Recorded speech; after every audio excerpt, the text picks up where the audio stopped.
7절까지를 먼저 읽고 또 뒤에 마지막 부분을 읽도록 하겠습니다. 우리 같이 보시도록 하겠습니다. 성벽 재건이 완성되자 나는 성문을 달고 문지기들을 세워 놓았다. 그리고 성전에서 섬길 성가대원들과 레위 사람들도 임명해 놓았다. 내 아우 하나니와 예루살렘 수도 방위 사령관 하나냐에게는 예루살렘 방위 책임을 맡겼다. 하나냐는 아주 믿을 만한 사람이요 모범적으로 하나님의 뜻을 지키며 사는 이였다. 나는 그들에게 이렇게 지시하였다. 아침에는 해가 높이 떴을 때 예루살렘 성문을 열고 저녁에는 주민들이 다닐 수 있을 때 성문을 닫고 빗장을 꽂으시오. 보초를 세울 때에는 주민들을 모두 경계조에 편성시키시오. 위만 곳에는 특별 보초를 세워두고 주민들의 모든 집에도 보초를 세워두시오. 예루살렘은 아주 큰 도성이었으나 주민이 얼마 되지 않아서 아직도 집을 짓지 않은 곳이 많이 있었다. 내가 이렇게 사람이 적은 것을 염려하자 하나님께서 나의 마음을 감동시켜 전국의 인구를 조사오게 하셨다. 그래서 나는 전국의 유저들과 백성을 불러 모으고 전국적으로 인구조사를 시켰다. 이때 나는 스부르바벨을 따라 1차로 교환한 이들의 이름이 등록된 책을 발견하였는데 거기에는 이런 내용이 기록되어 있었다. 바벨론 왕 느부갓네살이 오래전에 유다인을 포로로 잡아갔는데 이제 그 후손들이 예루살렘과 유다 고향으로 돌아오게 되었다. 이때는 유다가 바사 제국에 편입된 유다 지방이었고 유다 지방에 돌아와서 사는 유다인들이 많았다.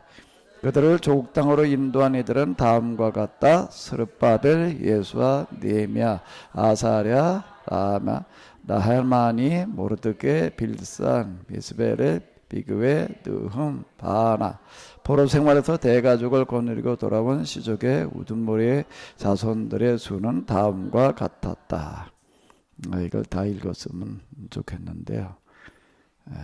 쭉 넘어가서요. 마지막 부분만 좀 이렇게 또 같이 보시도록 하겠습니다. 66절부터가 되겠습니다. 고국으로 귀환한 온 무리는 모두 42,360명이었고 그 밖에 남녀노예가 7,337명이요 남녀 상가대원이 45명이요 말 736마리 노새가 245마리 약대 435마리 나귀가 6,720마리였다. 백성들 중에서 건축공사를 위하여 예물을 바친 이들이 많았다. 총독의 금화 1,000다리 재물 대접 50개와 제사장의 예복 530벌을 바쳤고 모든 가문의 어른들이 금 2만 다리과 은 2,200만회를 바쳤고 일반 백성들이 금 2만 다리과 은 2,000만회와 제사장 예복 67벌을 바쳤다. 이제는 모든 귀한 자들이 시작하였다. 제사장도 예레 사람도 그들의 고향에 예루살렘에 정착하였고 백성의 일빈 성전 문지기들과 성가대원들과 성전 막내꾼들도 예루살렘에 정착하였고 다른 모든 이스라엘 사람들도 저마다 유다의 고향 땅에 정착하였다. 아멘. 우리가 6장까지는 성벽 공사하는 내용이었고요. 이제 성벽 공사를 끝내놓고 하는 일들을 7장부터 기록을 하고 있습니다. 성벽 재건이 완성되자 나는 성문을 닫고 그 다음에 문지기들을 세워놓았다라고 이렇게 얘기를 하는데요. 여기 보게 되면 이런 이야기가 나오고 있습니다. 2절만 다시 한번 보실까요? 내 아우 하나니와 예루살렘 수도 방위 사령관 하나냐에게는 예루살렘 방위 책임을 맡겼다. 하나냐는 아주 믿을 만한 사람이요 모범적으로 하나님의 뜻을 지키며 사는 이었다. 여기 이제 느헤미야가 자기의 동생, 친동생이 되겠는데요. 하나니 그리고 수도 방위 사령관 하나냐 에게 예루살렘 방위 책임을 맡겼다라고 이렇게 이제 기록을 해 놓고 그 뒤에 이렇게 또 설명을 해 놨습니다. 하나냐는 아주 믿을 만한 사람이요 모범적으로 하나님의 뜻을 지키며 사는 이였다라고 이렇게 기록을 해 놓고 있는데요. 트로이의 목마라고 아시죠? 트로이의 목마, 그 트로이 성, 지금 우리 성경 사도행전에서 보게 되면 사도 바울이 전도 여행 가면서 그 이제 드로아를 거쳐가는 그런 이야기가 나오고 있는데 이제 그곳이 되겠습니다. 그곳에 옛날에 이제 그 있었던 전쟁의 이야기 가운데 이제 트로이 그 목마라는 건 나무로 만든 말이 되겠는데 우리나라도 어디 가니까는 요즘 그 지나가다 보게 되면 트로이 그 목마 모양을 딴 조형물들을 이렇게 많이 세워 놓았더라고요.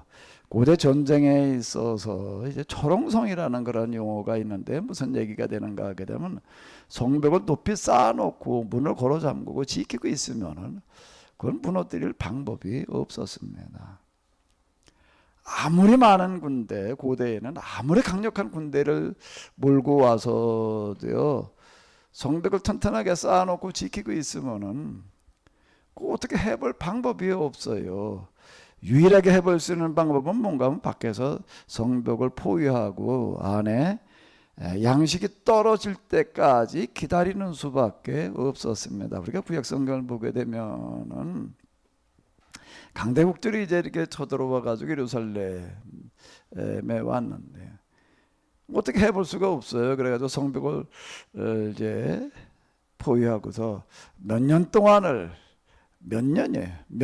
거기서 대치하고 있는 어떤 그런 이야기가 이제 나오고 있습니다. 그럼 이제 성 안에서는 이제 양식값이 폭등하고 뭐 이제 그러는 이야기들이 거기 나오고 있는데요.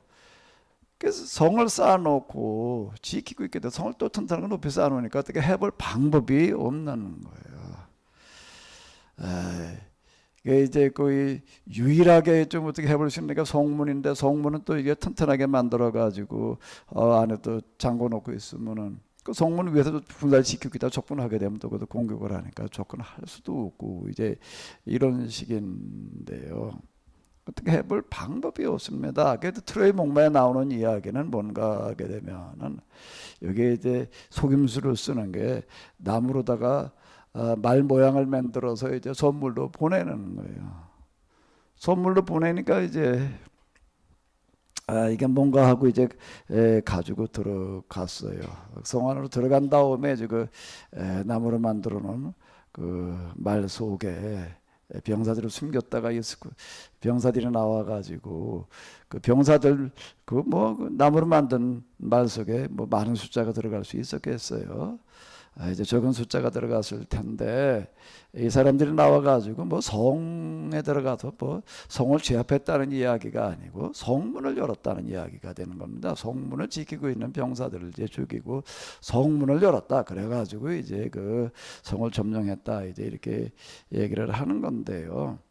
성벽을 쌓아놓고 이제 지킬 때 여기 제일 중요한 거는 뭔가 하게 되면 성벽을 지키는 사람이 누구냐라고 하는 게 중요한 거예요. 이 사람이 뭐 매수를 당한다든지 기타 등등 여러 가지 이유로다가 성문을 열어놔 버리게 되면 끝나는 거예요. 아무리 성벽을 튼튼하게 쌓아놔서도 이게 소용이 없습니다. 그러니까 성벽 관리를 성문 관리를 누구한테 맡기느냐라고 하는 거는 이게 생사가 달리는 어떤 그런 문제예요. 그러니까 지금 여기 이 얘기는 무슨 얘기인가 하게 되면 이런 얘기가 있어요.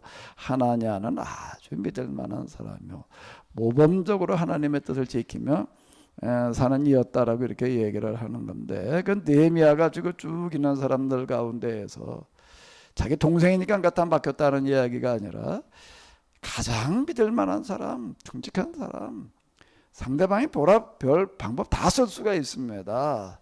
오늘은 매수를 하려고 할 수도 있고 뭐 기타 등등 여러 가지 방법들이 다 있을 수가 있는데 또 그렇지 않다라고 하더라도 또 작은 어떤 불만 때문에 또 이제 저하고 내통하는 어떤 그런 수들도 생기고 이제 그런 일들이 뭐 허다합니다. 그러다 보니까 이게 지금 무슨 얘기가 되는가 하게 되면은 제일 믿을 만한 사람한테 뭘 맡겼다는 얘기예요. 예루살렘 성문을 맡겼다. 이제 그 이야기가 이렇게 되는 건데요. 그 다음 이야기를 보게 되면 아침에 해가 높이 떴을 때 성문을 열어라라고 이렇게 얘기를 하는 겁니다. 성문을 함부로 열었다가 조건이 들어오게 되면은요, 거기 첩자나 이런 사람 들어오게 되면 아주 곤란한 게 되는 거거든요. 그러니까 성문에 들어온다는 사람도 주민들이 아닌 사람들이 오게 되면 철저하게 조사하고 이제 그럴 수밖에 없었습니다.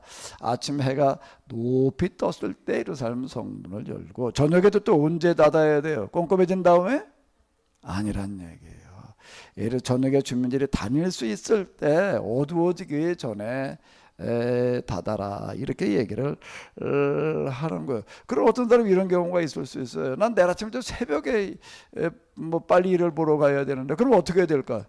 가가지고서 난 오늘 특별히 좀 나가야 되니까 좀 문 열어주십시오. 그럼 열어주나? 그건 안 되는, 예외가 있으면 안 되는 거예요. 그럼 그 사람은 어떻게 해야 되나? 난 내일 특별히 좀 일찍 나가야 되는데 그걸 어떻게 해야 돼? 그 전날 나가야 돼요. 그 전날 나가야 되는 거지. 나는 특별한데 이런 뭐 기타 등등의 이유라고 하는 거, 이게 성만 지킨다라고 하는 거, 이건 그 성에 생사가 걸린 문제가 돼가지고서요. 여긴 어때 예외적인 어떤 그런 경우가 아주 특별한 그런 뭐가 아니면은 그건 있을 수 없는 어떤 이제 이런 건데 좀 아는 사람이라고 해가지고서 뭐 어쩌고 저쩌고 그러면 안 된다는 거예요. 여기 지금 얘기가 하나냐는 아주 믿을 만한 사람이요라는 얘기는 그런 걸 얘기를 하는 거예요. 자기가 아는 사람이라고 해가지고 뭐 내보내주고 어쩌고 저쩌고 그 이러면 큰일 나는 얘기가 되는 거예요. 그렇게 하지 않는 사람, 이 사람한테 이걸 갖다 이제 맡겼다라고 이렇게 얘기를 하는데요. 오늘 이 자리에 오신 여러분들 모두가 하나님 보시기에 하나냐와 같은 그런 사람, 하나냐와 같은 믿음의 사람이 되시기 바랍니다. 이 성문에 이 관리를 맡길 수 있는 사람, 이게 성을 지키는 데 있어서는 여기가 아주 제일 중요한 문제거든요. 제일 믿을 만한 사람한테 맡기는 건데 모범적으로 하나님의 뜻을 지키며 사는 이었다라고 이렇게 기록을 해 놓고 있습니다. 자, 어쨌든 이렇게 해가지고 이제 성벽을 지어놓고, 성문 보초들도 다 정해놓고, 이제 그랬는데, 이제 문제가 있습니다. 고민이 하나가 있어요. 그게 뭐지요? 예루살렘 성은 아주 큰 도성이었으나, 큰 도성이란 얘기는 그 당시 기준으로 봤을 때 이제 그렇다라고 하는 건데요. 주민이 얼마 되지 않아서 아직도 집을 짓지 않은 곳이 많이 있었다. 이 얘기는 무슨 얘기가 되는가 하게 되면 성을 만들어 놨는데 성 안에 사람이 좀 그래도 많이 살고 있어야지. 이제 성을 방비를 할 수가 있고 이제 그런데 너무 사람이 성 안에 없어가지고 이게 지금 고민이었다고. 지금 여기 이렇게 보게 되면 한 5만여 명, 아까 이제 우리가 쭉 읽은 숫자를 이렇게 보게 되면 한 5만여 명이 이렇게 이제 되는데 그 5만여 명이 다 성 안에 사는가 하면 그건 아니에요. 성 안에 사는 사람은 소수고 성 바깥에 이제 이렇게 사는데요. 여기 이렇게 보게 되면 이제 이런 얘기가 이제 나오고 있습니다. 이제는 모든 귀한 자들이 자기의 어디에 가서 정착을 했다는 거예요? 고향 마을에 정착하였다. 제사장도 레위 사람들도 그들의 고향 예루살렘, 이제 그 사람들의 고향은 여기에요. 백성의 일변 성전, 문지기들과 성과되어 온 성전, 막인꾼도 이 사람들이 이제 성전과 관련된 사람들은 예루살렘에 있는 거고, 다른 모든 이스라엘 사람들은 다 어디로 돌아갔다는 거예요? 유다의 고향 땅에 정착하였다. 왜 그런가 하게 되면요, 왜 성 안에만 살면 안 될까요? 왜 그런 거지요? 고향 땅에 정착했다는 얘기가 무슨 뜻이에요? 자기 고향으로 돌아가서 뭘 할 수밖에 없는 거죠? 주로 이제 그 농업 목축업 이런 거기 때문에 거기에 이제 흩어져서 이렇게 살 수밖에 없었다. 그러면 성은 뭐 하는 것이냐라고 한다고 하게 되면 이제 유사시에 전쟁이 났다든지 뭐 기타 아니면 여러 가지 어떤 이유가 생길 땐 그걸로 다 이제 피해서 오는 거예요. 피해 와서 여기서 이제 방어를 하는 어떤 거고, 평시에는 어떻게 하는가 하면 다 흩어져 가지고 자기 고향 마을로 돌아가 가지고서 이제 농사를 짓거나 목축을 하거나 이렇게 살 수밖에 없다라고 하는 건데, 그런데 이제 예루살렘 성은 평소에도 늘 되게 방비가 되고 그래야 되는데 사람이 너무 적어서 이제 고민이었다라고 하는 그런 이야기가 되는 거고요. 그래가지고 이걸 어떻게 해야 되나라고 하다가 그는 이제 하나님께서 감동을 주셔서 뭘 하게 했다는 거예요? 인구조사. 이 인구조사가 그냥 뭐 사람 인구조사하면 되지라고 이렇게 생각할 수가 있는데, 고대 인구조사한다라고 하는 것은 그러니까 굉장히 일 자체도 이제 큰 일이고요. 일 자체도 큰 일이었지만 인구조사를 한다라고 하는 거는 전혀 쉬운 이야기가 아니었어요. 인구조사를 할 때 뭐가 제일 어려운 문제였을까요? 인구조사를 할 때 그 다윗의 이야기 가운데에서도 보게 되면 인구조사하다가 이제 큰 재앙을 만나는 그런 이야기가 나오고 있습니다. 왜 인구조사하는데 그게 크게 문제가 될까요? 서집사님, 고대 인구조사하는데 뭐가 문제가 되는 걸까요?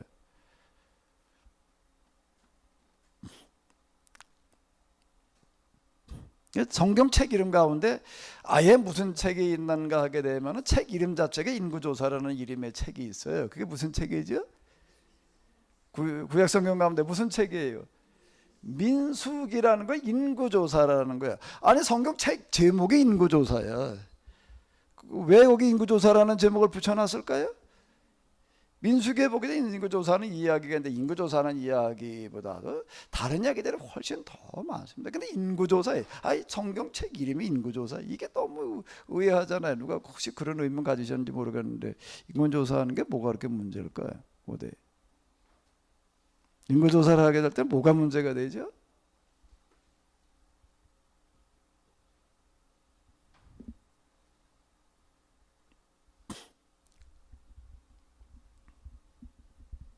뭐 때문에 인구조사가 문제가 되는 걸까요? 왜 성경책 이름이 인구조사라는 이름일까요?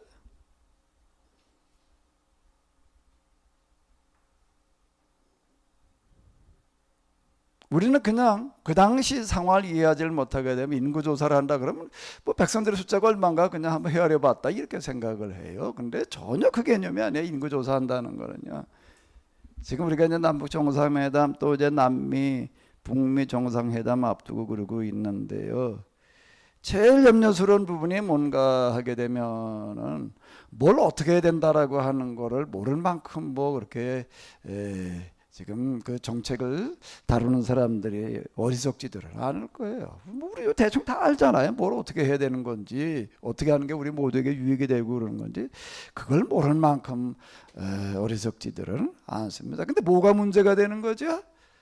판단의 기준을 어디다 두는 거예요?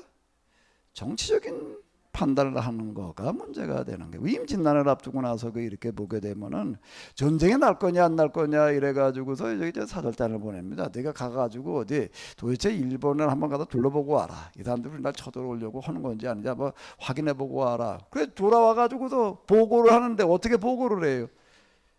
한쪽에서 뭐라고 얘기를 하는 거예요? 전쟁이 틀림없이 난다고 얘기를 하고, 한쪽에 또 뭐라고 얘기를 하는 거예요?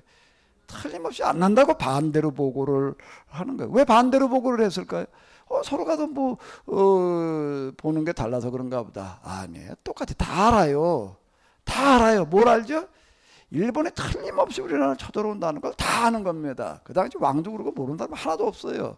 다 알아요. 근데 왜 안 난다고 그 얘기를 할까요? 그게 정치적인 목적이라고 하는 거예요.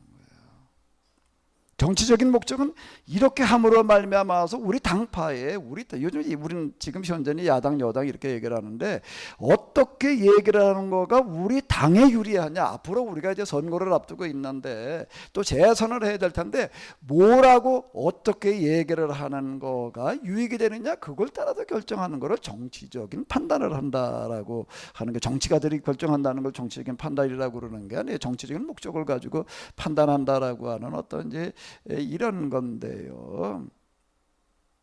백성들에게 나라의 큰 재앙이 온 가장 큰 이유들은 무엇 때문인가 하게 되면 정치적인 목적에 따라서 판단을 하기 때문에 그게 문제가 되는 거예요. 지금 내가 이렇게 해놓는 거지, 지금 현재 백성들에게 내가 지지를 받는데, 그리고 우리 당이 정권을 유지하는데 그게 얼마나 도움이 될까, 이걸 먼저 생각을 하는 거예요. 정당 법에 의하게 되면 정당의 목적은 어디에 있는 거죠? 정당의 목적은 어디에 있는 거예요? 정권을 잡는 데 있는 거예요. 나라와 민족을, 이게 아니에요. 우린 자꾸 이거를 오해를 해요. 기업의 목적은 어디에 있을까요? 기업 법에 의하면은요, 기업의 목적은 어디에 있는 거예요? 돈 버는 데 있는 거예요. 법에 큰 문제만 없다면은 돈 버는 일은 하려고 하는 거가, 돈 벌려고 하는 게 사업하는 사람의 목적이 있는 거지. 내가 돈을 벌어 가지고 뭐 세상을 위해서 어떻게 해보겠다, 그건 기업의 목적이 아니. 경영학이라든지 어떤 이런 걸 가서 공부를 하는데 거기에 가가지고서 기업의 목적이 뭐냐 말이, 세상의 평화를 위해, 그거는 정당의 목적이라고 하는 건 명시되어져 있는 거예요. 그 정권을 잡는 데 있는 거예요. 그러니까 정치인들은 절대 신뢰할 사람들이 아닌 거예요. 그 사람들한테는 윤리를 기대할 일도 아니고요. 윤리, 도덕, 무슨 뭐 책임감 문을 할 일이 절대 아니에요. 지금 지자체 같은 데 이렇게 다니다 보게 되면 시청 건물 같은 것들을 너무 잘 지어놨어요. 이렇게까지 필요할까라고 할 정도로 지어놨습니다. 왜들 그렇게 짓는가? 시장 된 사람이요. 그건 뭐 시청 짓는데 그거 뭐 크게 된다고 해서 자기 돈 내가지고 하는 게 아닌 거예요. 그 돈을 어디서 나오는데 차관 들여가지고서, 차관이라는 게 뭐예요? 빚이에요. 그 빚진 거 누가 갚아야 되나? 그건 시민들이 줘야지, 갚아야 되는 거예요. 나라가 줘야 되는 거예요. 그건 뭐 빚에다가 그냥 잘 주는 거니까 뭐 하나 크게 대단한 거 해놓은 것처럼 이렇게 내세우기 위해서들 짓느라고들 이렇게 야다니는 거예요. 이걸 이렇게 이거 큰 집에 큰 건물들을 짓고 뭐 이렇게 해놓게 되면은 이거 하는데 돈이 얼마가 들어가야 되는데, 그럼 그게 얼마나 큰 문제, 이걸 생각하는 게 아닙니다. 그렇게 해서라도 시민들한테 내가 지지를 얻고 그 다음 또 시장 재선이 되는데 도움이 된다, 그럼 얼마든지 하는 거예요. 이걸. 그리고 이 사람들은 꼭 내세우는 게 있습니다. 뭘 하면 그냥 공짜로 해주겠다는 거예요. 뭐 다 공짜로 뭐 무료로 뭐 어떻게 해준다 그러니까 듣기는 좋지요. 근데 돈은 어디서 나오나? 다 빚인 거예요. 그리고 퇴임할 때 빚 때문에 올려놔요. 그럼 그 빚은 누가 갚아야 되나? 그 사람 책임 안 지는 거예요.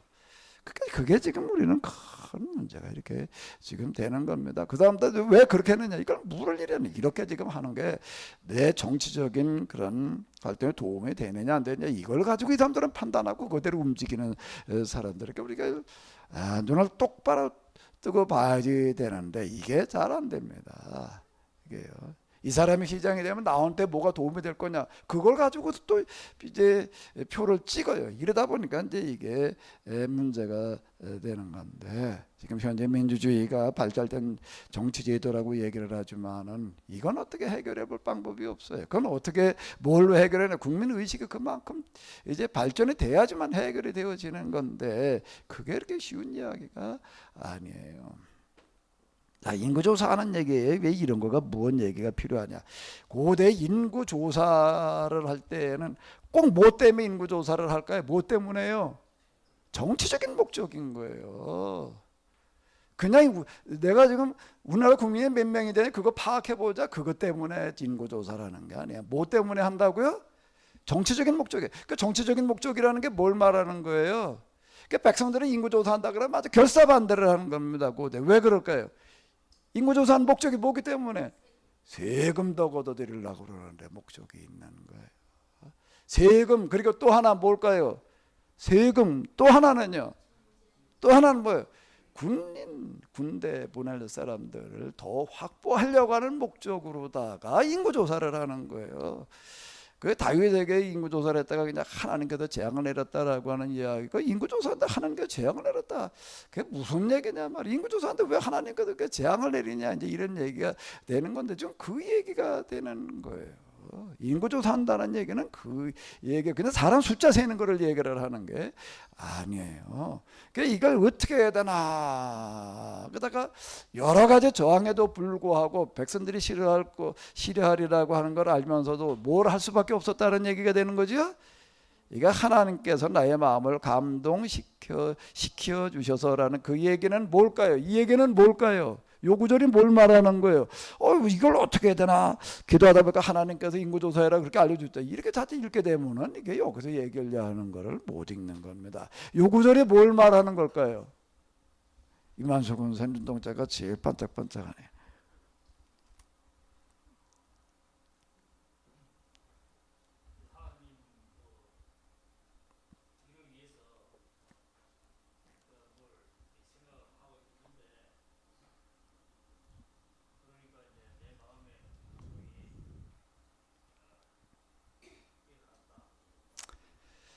이건 이제 느헤미야서는 느헤미야의 회상기예요. 지나고 난 다음에 느헤미야가 직접 기록했다는 이야기가 되는 건데, 요 구절은 느헤미야가 뭘 말하려고 그러는 거라고요? 내가 지금 여기서 인구조사하는 거는 절대 정치적인 목적으로 한 게 아니다. 세금을 더 거두기 위해서도 아니고 젊은이들을 끌어다가 그냥 군대를 보내게 하기 위함도 아니었다. 그 두 가지가 다 뭔가 하면 왕권을 강화하기 위한 거였거든요. 정치적인 목적이라고 하는 건 바로 그거예요. 세금을 더 많이 걷어들이고 젊은이들을 더 차출을 해다가 군사를 양성을 해가지고 왕권을 지켜가려고 하는 그런 목적이, 그게 인구조사는 그것 때문에 하는 건데, 지금 요 구절 여기다 써놓은 거는 뭔가 하면 느헤미야가 이건 하나님 앞에서 양심 선언을 하는 거예요. 내가 여기에 이때 이 인구조사한 거는 절대로 그런 목적으로 한 게 아니다라고 하는 거를 얘기를 하는 거고요. 그래서 나는 전국의 유대들과 관리들과 백성들을 불러 모으고 전국적으로 인구조사를 시켰다. 그래서라는 얘기는 무슨 얘기죠? 유지들과 관리들과 백성들을 불러 모아서 어떻게 했다는 거예요? 뭘 했다는 얘기예요? 이게 인구조사하라고 그랬다. 그냥 이렇게 했는데, 여기서 얘기하는 건 뭐지요? 내가 지금 인구조사하는 목적은 세금을 더 걷어들이기 위함도 아니고 또 뭐 하기 위함도 아니다? 젊은이들을 더 내가 불러다가 군사를 만들기 위한 것도 아니다라고 하는 것을 충분히 설명하고 설득시켰다라고 하는 그와 같은 이야기가 이제 되겠습니다. 그러고 난 다음에 이제 우리가 성경을 읽어 내려갈 때 그 당시 상황에서 읽어야 된다는 것은 바로 이제 이런 부분들이 이렇게 되겠는데요. 수룹바벨을 따라 1차로 교환한 이들의 이름이 등록된 책을 발견하였는데, 거기에는 이런 내용이 기록되어져 있었다라고 이제 7장 6절로부터 아주 길게 이제 나오고 있는데, 이거 의아한 거는 느헤미야가 인구조사를 해가지고서 인구조사를 해보니까 지금 이러이러하더라고 하는 건 안 써놨어요. 뭘 써놨죠? 뭘 써놨어요? 여기다가 대신 뭘 썼어요? 수룹바벨 1차 귀환 때 돌아왔던 사람들의 이름이 등록된 뭘 발견을 했다는 거예요? 책을 발견을 했다. 거기에는 이런 내용이 기록되어져 있다라고 이렇게 쭉 1차 귀환 때 돌아왔던 사람들의 명부가 기록된 책이 있었다라고 하는 거예요. 그걸 갖다가 이렇게 써놨습니다. 그런데 여기 이거를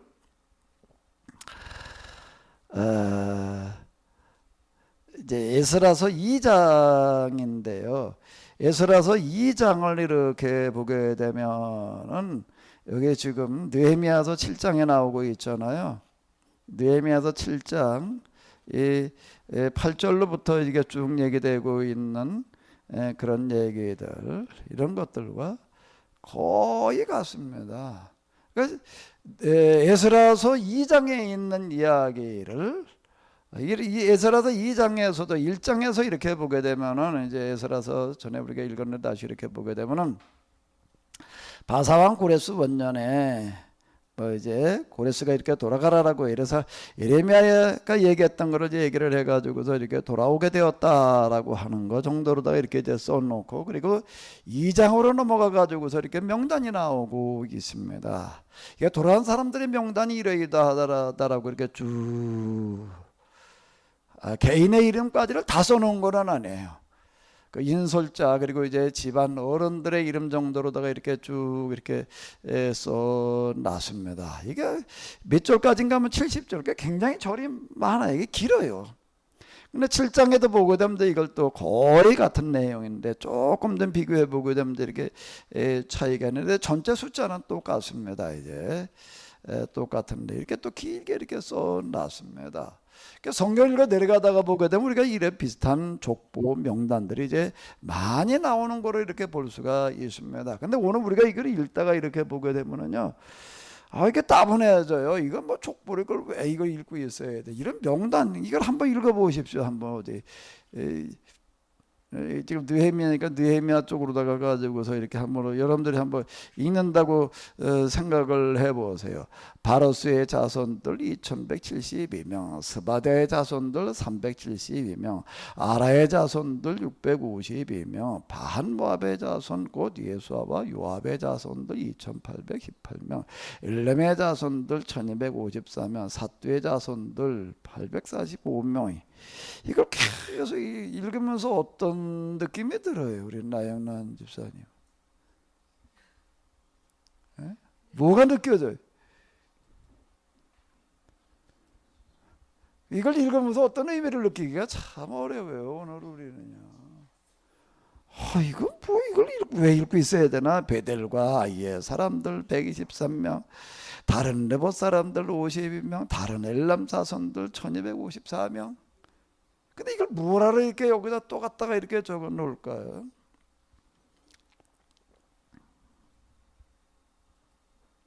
이게 뭐 같아요? 신상희 집사님, 이게 뭐지? 기억나요? 이거 보면 기억나요? 이게 뭐 하던데 이게? 근데 이 밑에 그거 이제 위에 이걸 여기다 초점 맞추지 말고 여기다가 초점을 맞춰봐봐. 이 건물 이게 뭐 하던 건물이었죠? 저도 우리 이제 이정일 집사님하고 김조성 교사님 결혼식 끝나고 나가지고서 먼 데서들 때 우리 저 뭐 성모사님도 그렇게 또 그냥 이렇게 일부러 거기까지 오신 분들이 있고 이래가지고 또 토요일 오고 그래가지고 이제 뭐 어떡할까 그러다가 그 뭐 그렇게 멀지 않으니까 전쟁기념관 한번 가보자. 그래서 저도 전쟁기념관 처음 간 거 같아요. 그 가본 기억이 없어요.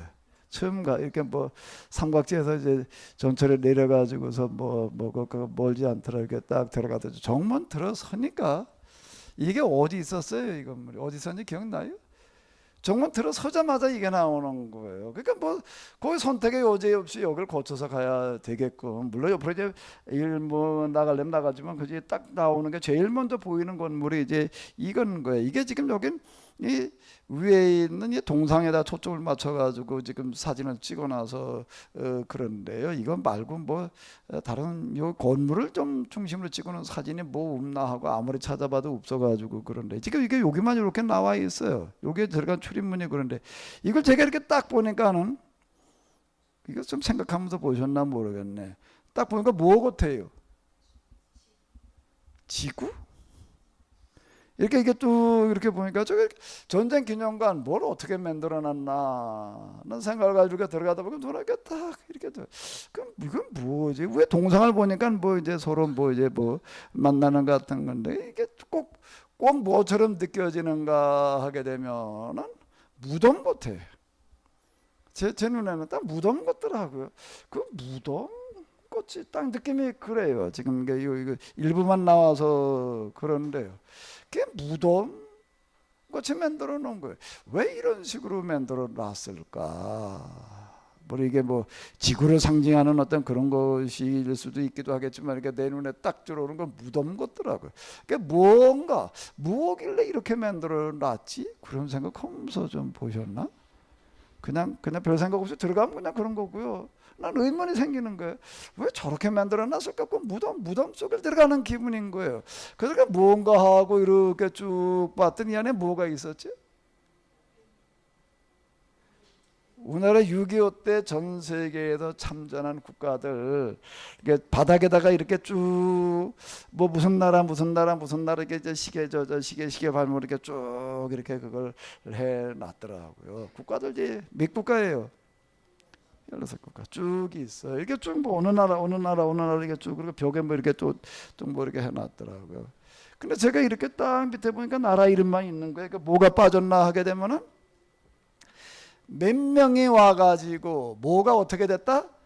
몇 명이 죽었다라는 전사자들의 숫자는 없더라고요. 나라 이름만 쭈루루 있는 거예요. 그 동판보다 이렇게 딱 해가지고 이렇게 놨더라고요. 그래서 우리 사람하고 같이 가다가 내가 한마디 한 거 기억나요? 왜 여기 그건 안 적어놨는지 모르겠다. 그러니까 전사자 숫자 굉장히 중요한 거예요. 왜? 그 사람들이 외국인들이 우리나라에 와가지고서 많은 사람들이 죽었습니다. 많은 사람이 죽은 거예요. 자기 나라 전쟁에 참여해서 죽은 것도 참 쉽지 않으니까 남의 나라 전쟁에 가가지고서 우리나라가 월남에 참전하는 거고 6.25 때 그 사람들이 우리나라 온 거고는 전혀 얘기가 달라요. 유엔군으로 다 이제 같이 이렇게 참전을 하게 되는데 생각보다 많은 사람들이 이렇게 죽었어요.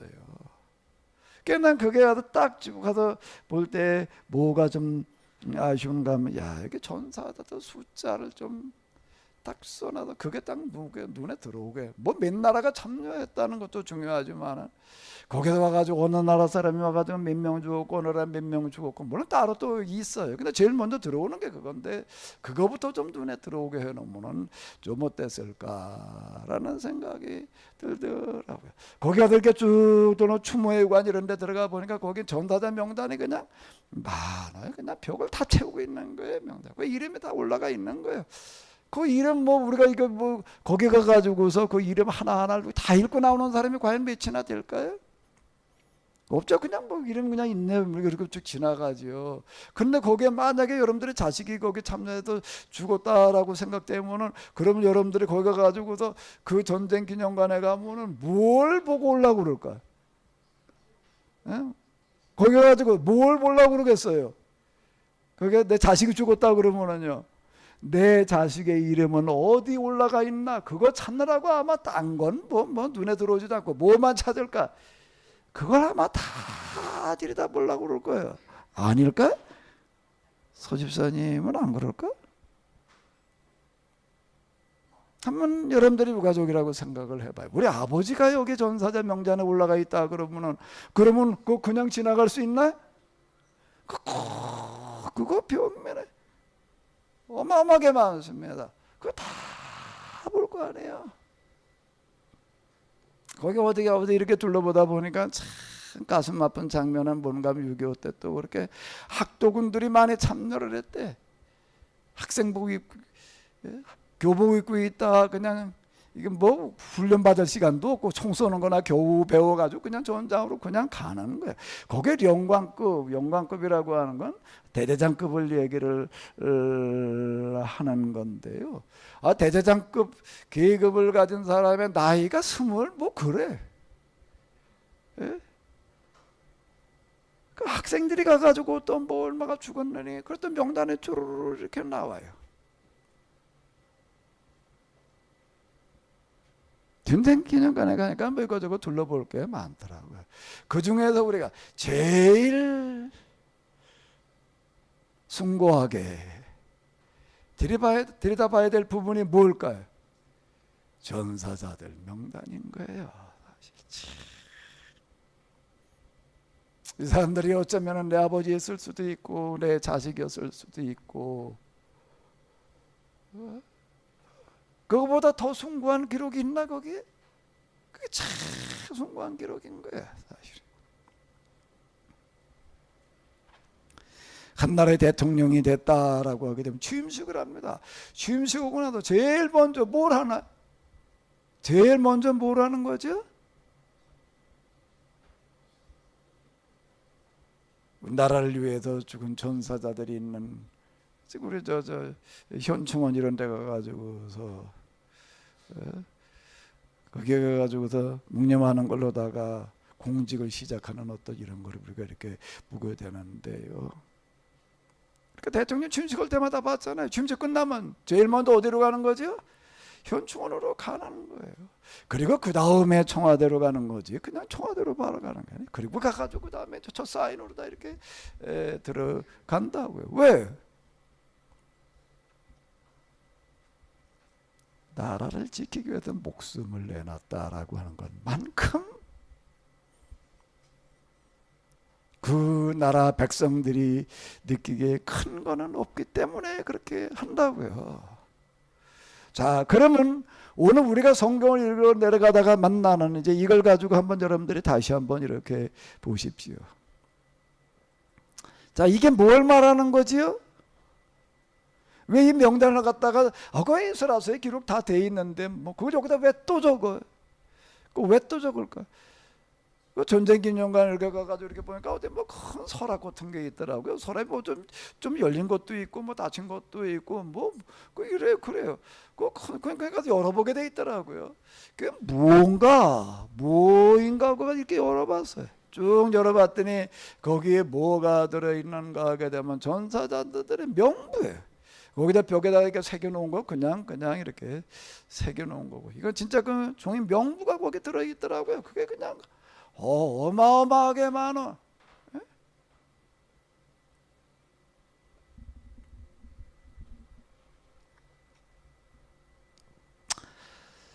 오늘 우리는 이런 것들을 읽어 내려가면서 뭐 그렇게 크게 이게 뭐 감동되는 것도 아니고 한번 읽어야 되니까 그냥 읽긴 읽는다 그러고 읽는데, 그들을 조국 땅으로 인도한 이들,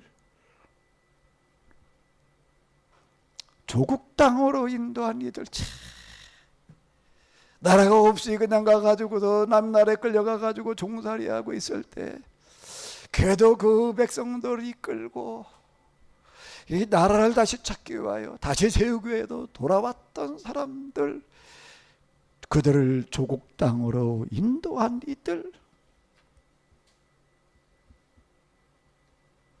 이거보다 그들에게 정말 나라 없이 또 돌아다니다가 돌아온 사람들에게 있어서요, 이거보다 더 큰 이름은 없는 거예요. 이 사람들은 자기 나라를, 자기 조국을 되찾기 위해서 모든 것들을 다 내놓고 헌신했던 사람들이다, 이 얘기예요.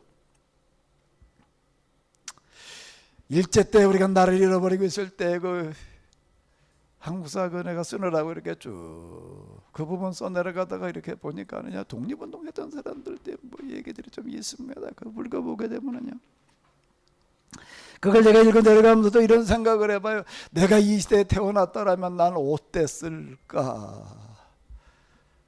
난 뭔 생각을 하면서 나는 어떻게 했었을까를 가지고 좀 고민하게 되더라고요. 남의 얘기 그냥 읽어 내려가는 걸로 끝나는 게 아니고.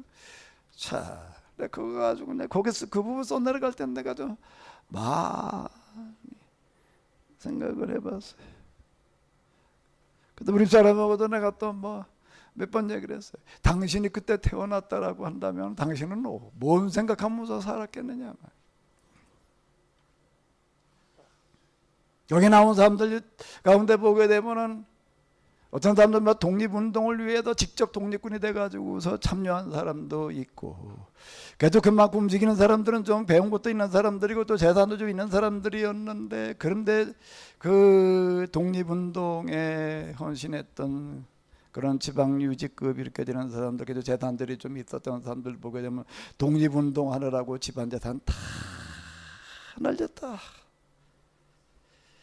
나중에 사람들은 뭐 정부에서는 그래도 독립유공자라고 그래가지고 무슨 표창을 주고 무슨 뭐 보상을 뭘 어떻게 한다라고 하지만은요, 그 후손들 가운데에서 혼자 한번 통계 내가지고 나온 거 보니까는 우리들은 그래도 그때 독립운동에 투신한 사람들 정말 참 존경스러운 사람이다. 정작 후손들한테 물어보니까 당신 조상 가운데서 그렇게 독립운동한 걸 어떻게 생각을 하냐, 존경한다라고 생각한 사람이 별로 없다. 왜? 자기 아버지가 이렇게 독립운동에 투신하는 바람에 우리 말그지 돼가지고서 그 명단수줄을 이렇게 보니까 학교를 제대로 간 사람들이 거의 없어요.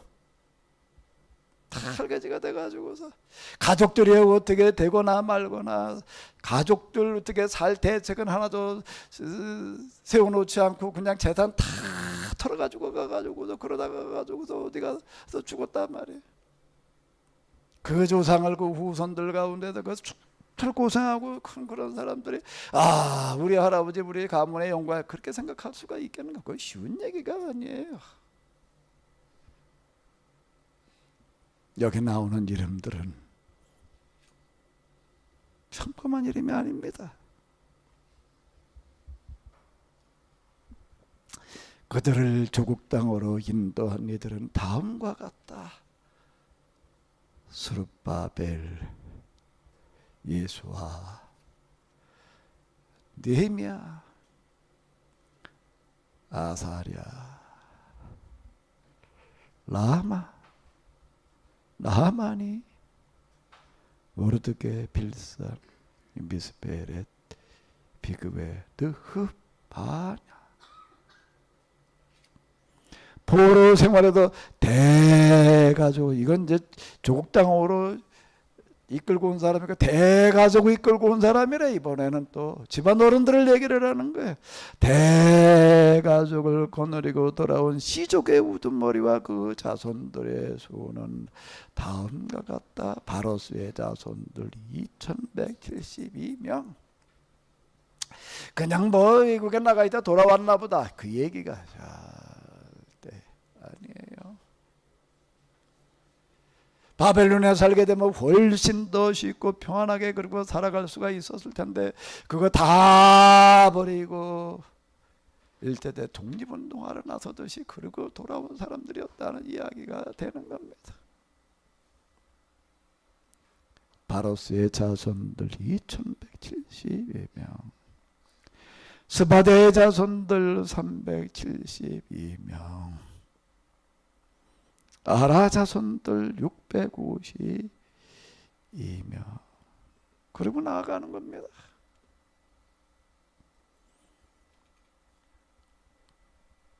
우리가 이 시대에 살았다라고 한다면 과연 여기에 우리의 이름이 올라갈 수 있었을까?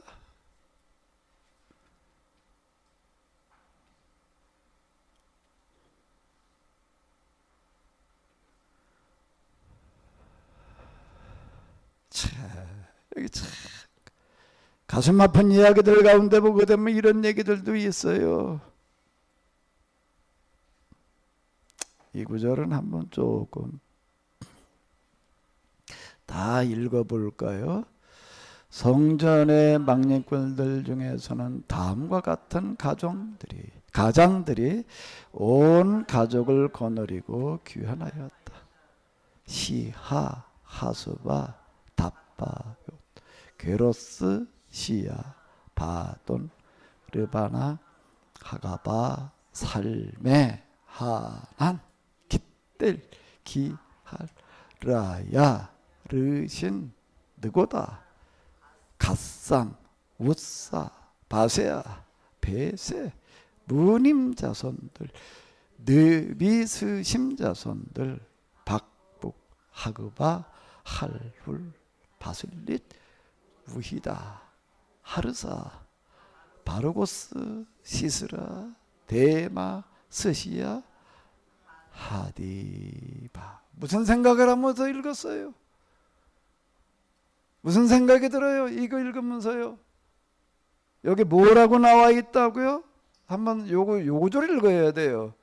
뭐 성전에 뭐요? 그럼 생각을 해봐요. 이 얘기가 무슨 얘기가 되는 걸까요? 바벨론 살 땐 똑같이 그냥 무슨 난 옛날에 뭐 성전에 막 열고 던 사람이야. 그 막 열고 했다는 게 뭔가 아무것도 장작이나 패고 그 물이 나기로 오고 그 짐승 그 잡느라고 그런 거 그 뭐 피 흘리고 뭐 그런 거 청소나 하고 저 번제단에 그 뗀 그 재나 그냥 긁어내고 완전 문자 그대로 그냥 매일 밑바닥 일을 했다라고 하는 얘기예요. 근데 이 사람들 다 이제 포로가 되어서 붙들려 간 다음에 거기서 야, 너 옛날에 뭐 했어? 뭐 성전에 막일? 그러니까 너도 그거 구원하지 않았어요. 똑같이 갖다 그냥 노동력 시켰다고요. 노예 생활을 했어요.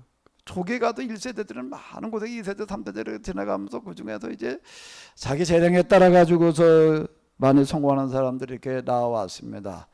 뭐 그 에스라 느헤미야 뭐 이런 사람들 보게 되면은 그 최고의 지위에 올라가는 사람들까지도 있었으니까 거기서 그런 거 없이 그냥 자기 능력껏 출세해가지고 살 수 있는 데였어요. 아마 여기에 나와 있는 이름들 명단 가운데에서 어느 어떤 사람들도 있었는가 하게 되면 틀림없이 하나하나 우리가 다 뭐 추적해 본다라는 게 어렵지만은 추적해 본다라고 하게 되면은요, 거기 그냥 바벨론에 남아 있었으면요 거기도 전혀 남부럽지 않게 살아갈 수 있는 사람이 있었다고요.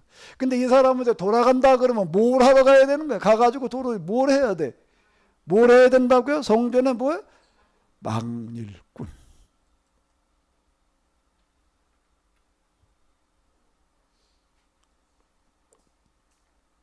또 솔로몬의 노예들 중에서는 다음과 같은 가정들이 자손을 거느리고 귀환하였다. 한번 같이 읽어볼까요?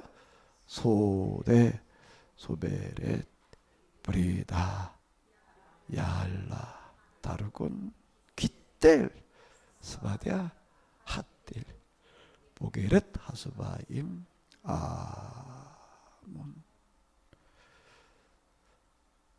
성전 막내들과 솔로몬의 노예들 중에서 이렇게 고국으로 돌아온 유다인들은 모두 몇 명? 392명이었다. 또 여기 보게 되면 이런 얘기가 나와요. 같이 한번 읽어보도록 하겠습니다. 바사의 데멜라, 델하르사, 그룹, 아돈, 등의 지역에도 귀환한 집안도 있었다. 그러나 이들의 혈통이 이스라엘 가문인지는 확인할 수가 없었다. 그들은 들라야, 도비야, 느고다의 세 집안에 딸린 642명인데 그 지역들에서는 유다인이 그 지방의 사람들과 혼인하여 혈통이 많이 섞여 있었기 때문이다. 이런 명단들을 이렇게 따로 구분해 가지고 나오고 있습니다. 그걸 왜 이렇게 적어놓고 있느냐? 오늘 우리는 그냥 뭐 그랬나 보다 그러고 쉽게 넘어갈 수 있어요. 그런데 이 사람들은 어떤 사람들인가? 우리가 정말로 우리나라만 다시 찾을 수 있다면은, 그리고 그 땅에 돌아가서 내가 내 나라 땅에서 살아갈 수만 있다라고 한다면은, 여기 남의 나라 땅 바벨론 여기에서 내가 부자로 귀족으로 상류층으로 살아가는 것보다 나는 내 나라 내 땅에 돌아가서 뭘로 살아가겠다? 성전 망일꾼을 나는 가장 자랑스럽게 귀하게 여기고 나는 그 일을 하겠다.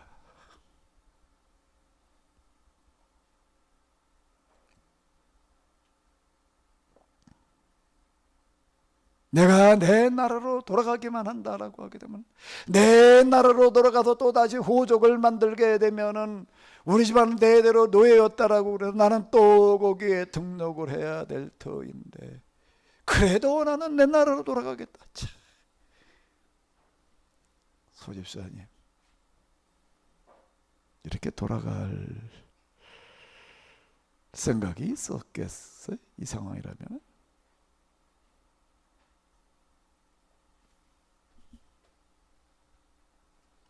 내가 내 나라로 돌아가기만 하면 뭐 얘기 좀 해보시오. 소집사님이라면 쉽진 않았을 것 같아. 내가 내 나라로 돌아갈 수만 있다라고 한다면은, 우리 어렸을 때 6.25 끝나고 나서 얼마 안 됐기 때문에 저희가 어디서 학교를 다녔나 하면은 연천 그쪽에서 이렇게 다녔는데요. 저희 학교 우리 반에는 없었는데 제 바로 밑에 학년인가 그쯤 애들 가운데에서 애들 때 무슨 소리인지도 모르고 그냥 튀기 그랬습니다. 튀기가 뭐지요? 혼혈하게 있었어요. 지금도 눈에 선해요. 학교 오다 가다가도 이렇게 거기다 누가 한 대 가다 이게 줘봐. 이게 튀기. 그럼 또 다른 애들 괜히 또 가서 한 대씩 줘봐. 얘는 그 애들 자 이렇게 보게 되면 항상 제대로 도대체 기펴본 적이 없어요. 기죽어 가지고서 그냥 어디 가서 애들이 누가 같이 놀아주기를 하나 그냥. 그러다 한 대도 얻어 맞는 게 일이고.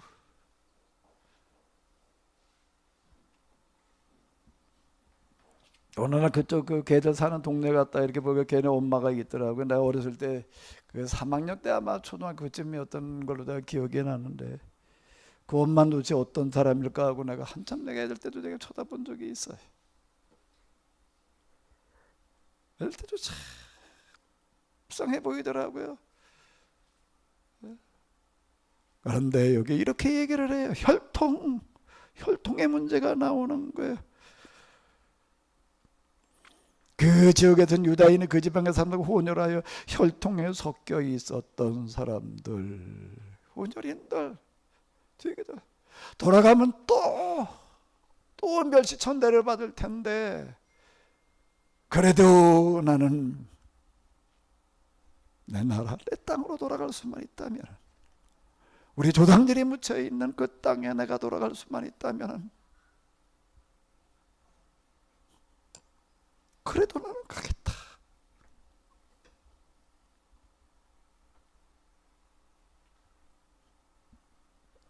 느헤미야는 지금 이걸 적고 있는 겁니다. 이 사람들의 이름이야말로 영원히 지워져서는 안 될 사람들. 이 나라가 세워지는 데 있어서 이들보다 더 큰 공로자들은 없다.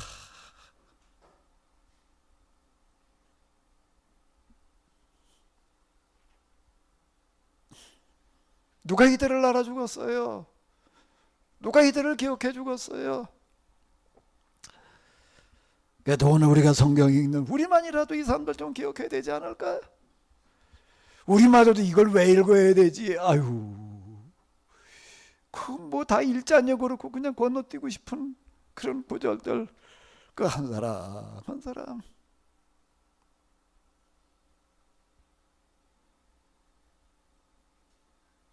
내가 전쟁기념관, 용산 전쟁기념관에 가가지고 그 전사자들 명단에 쫙 나고, 아유 이걸 여기다 무얼 이렇게 다 써놔. 그런 사람 있나? 그 추목 안에다 쫙 병벽을 다 써놨더라고요. 그 앞에 가가지고도 다. 그래도 이 나라를 위해서 그래도 이게 그 젊은 나이에 생명을 다 내놨었는데, 난 거기 가서 놀란 거는요, 우리나라 사람들도 우리나라 사람들이지만 그거 둘러보다가 나 다리 아프다고 가지고 주저앉아 있고 싶지. 그냥 한번 둘러보거나 다리 아파. 이제 다리 아프더라고요. 근데 난 거기서 놀란 거는요, 외국인들이 생각보다 많아요. 생각보다 많아요.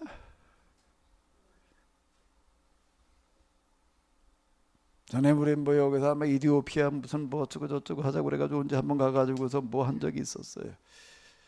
근데 거기 앉아있던 어떤 그건 젊은이 가운데 한 사람이 그때 뭐 나보고 설교를 하라고 그래가지고 가서 뭐 하고 그러는데 어떤 젊은이가 하는 얘기가 뭐 우리 할아버지가 6.25 때 여기 참전했었다 그런 거 있더라고요. 젊은이들이 생각보다 많이 와 있더라고요. 많이 오니까 내가 이 사람들 여기 왜 왔을까? 어쩌면 아마 이들의 아버지, 삼촌, 어쩌면 할아버지가 이 명단 가운데 들어있을 수 있겠다. 그래도 우리 할아버지가 남북전쟁 때 그 공산주의 치하에 조금 있으면 넘어가서 정말 수많은 사람들 죽임당할 것 같은 위기에 처했을 때 그래도 자유를 지키기 위해서, 민주주의를 지키기 위해서 여기에 참전했다. 아마 그 후손들이었을 가능성이 높겠더라고요. 얼마나 진지하게 와서 그 하나 다 둘러보고 있는지 몰라요. 우리는 이런 사실들을 얼마나 기억하고 있나요?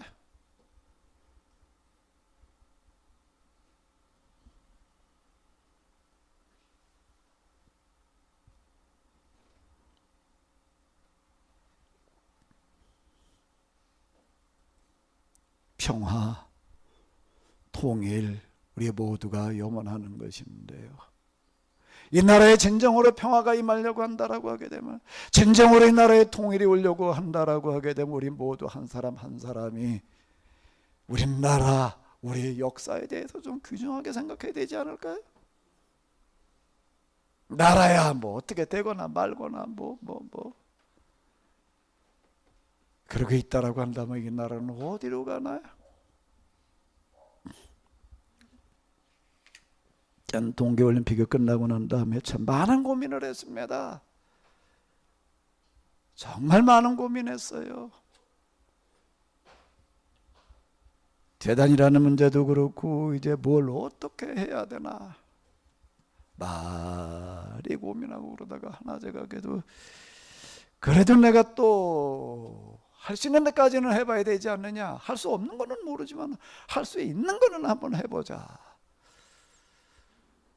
마침 동계올림픽 뭐 이런 것 때문에 이제 우리나라 역사 관심을 가졌고도 책도 써놓고 뭐 또 영어로 만들어 놓고 뭐 이러고 했었으니까, 마침 또 내년에 3.1운동 100주년인데 잃어버린 나라를 찾겠다고 그렇게 나선 사람들이 얼마나 많았었는데, 3.1운동 때 주로 젊은 학생들이 앞장섰었습니다. 218개 군 중에서 211개가 참여를 했고요. 그 당시 우리나라 인구 10분의 1, 200여만 명이 1500여 회에 만사사건에 동원이 됐다. 그걸 뭐 몇 달 두고가 아니라 그냥 한순간에 그렇게 전국적으로 퍼져나가는 거예요. 한 달 뒤에 상해 임시정부가 생길 정도였으니까, 그렇게 한 달 이전 두세 주 만에 그렇게 전국적으로 다 번져나갔다는 얘기가 되는 거. 그때 1500여 회의 만사사건이 있었다, 이렇게 얘기를 하는 거예요. 이런 것들을 지금 앞두고 있는데, 3.1운동 100주년 이런 나라를 찾자고 그랬던 전 국민이 일어섰던 100주년이다 그래가지고 정부에서도 그렇고 지자체에서도 그렇고 준비들을 아주 대대적으로 하고 있습니다. 각 지자체들 3.1운동 100주년 기념사업 추진위원회라고 하는 걸 한번 인터넷에 쳐보십시오. 얼마나 많은 게 뜨는지. 그게 지자체들마다 그게 조금만과 연관된 데 있으면은요, 다들 3.1운동과 좀 관련되어져 인물이라도 하나만 있다면, 무슨 유적이라도 하나만 있다면 그거 다 뭘 하겠다고들 지금 그러고 나서고 있어요. 충주 여기서는요, 3.1운동 33인 중에 3명이 충주 출신이래나?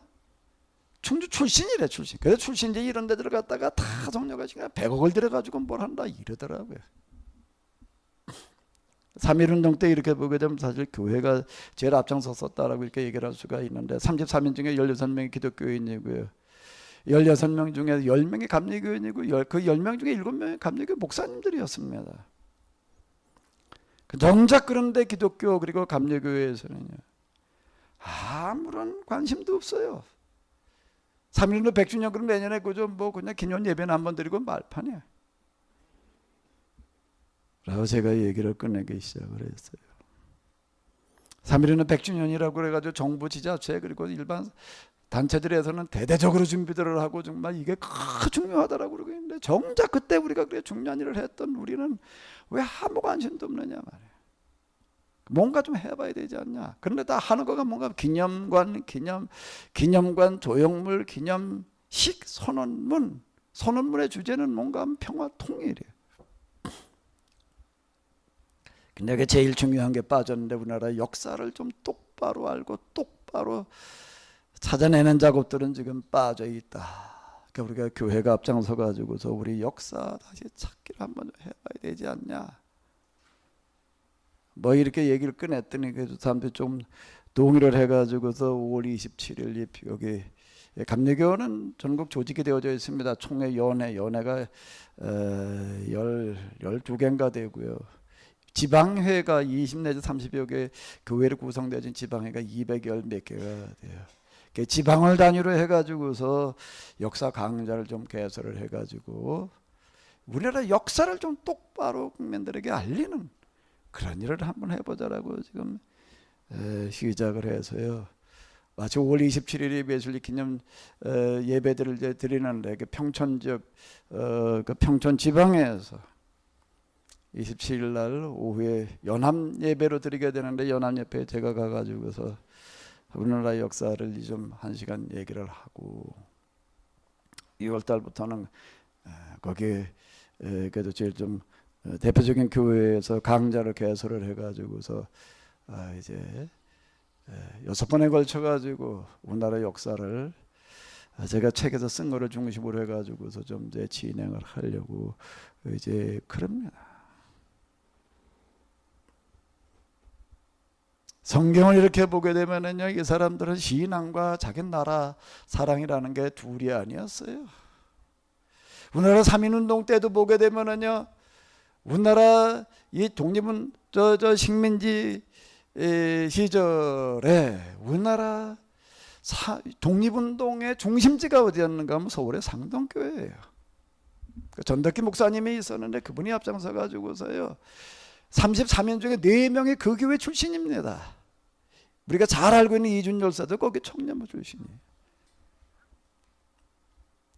감리교 초기의 그 민족 지도자들 대부분 다 기독교인이었는데 대부분이 그 중에 또 감리교인이었어요. 감리교하고 나라 사랑은 민족운동하고는 같은 거였습니다. 그게 제일 많았어요. 그런데 요즘 우리는 우리나라 역사가 뭔 상관이냐, 그냥 예수님 그리고 죽은 다음에 천국이나 가면 되지, 이렇게 되면서부터 우리는 세상으로부터 지금 멀어지고 지금 버림당하고 있는데 우리가 다 지금 좀 회복을 해야지 될 것 같아.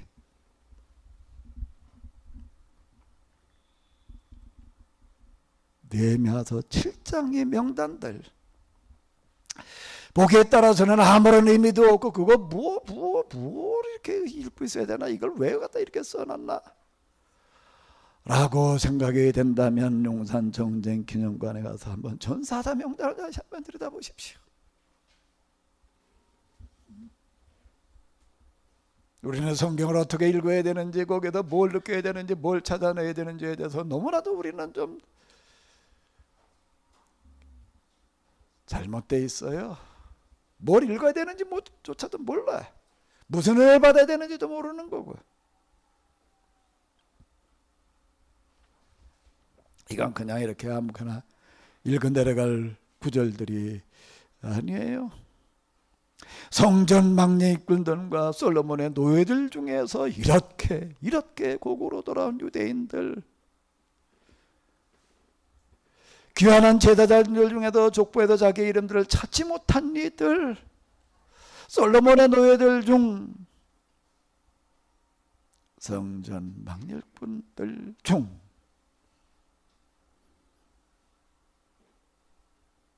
우리가 일제 때 살았다라고 한다면 나는 어떤 사람이었을까? 나라 팔아먹는 사람은 아니었을까? 나라를 위해서 무슨 독립운동 무슨 어쩌고 저쩌고 관두고 나라 팔아먹는 역할을 하고 있지는 않았을지. 느헤미야서를 읽어 내려가면서, 그리고 지금 남북 정상회담 또 남미 북미 정상회담들 결과가 어떻게 나올지 참으로 지금 위들타기하고 있는 느낌인데요. 우리가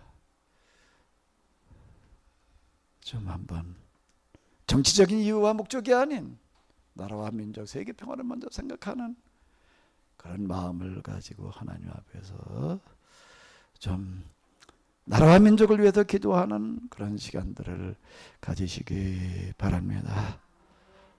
그래도 뭔가 우리 역사부터 좀 똑바로 알아야 되지 않느냐는 생각으로다가 지금 제가 어쨌든 할 수 있는 데까지는 해보자. 그래도 역사 강좌를 또 지금 제가 기대하기는 감리교 조직을 통해 가지고서 그냥 전국적으로 다 이게 한번 좀 확 퍼졌으면 좋겠다. 3.1운동 때 만세운동 사건이 퍼져나갔듯이 이 나라의 역사가 좀 바로잡히고 나라가 바른 방향으로 가는 계기가 만들어졌으면 좋겠다라고 생각을 하고 있는데요. 위에서 좀 많이 기도해 주시기 바랍니다. 이 시간에 우리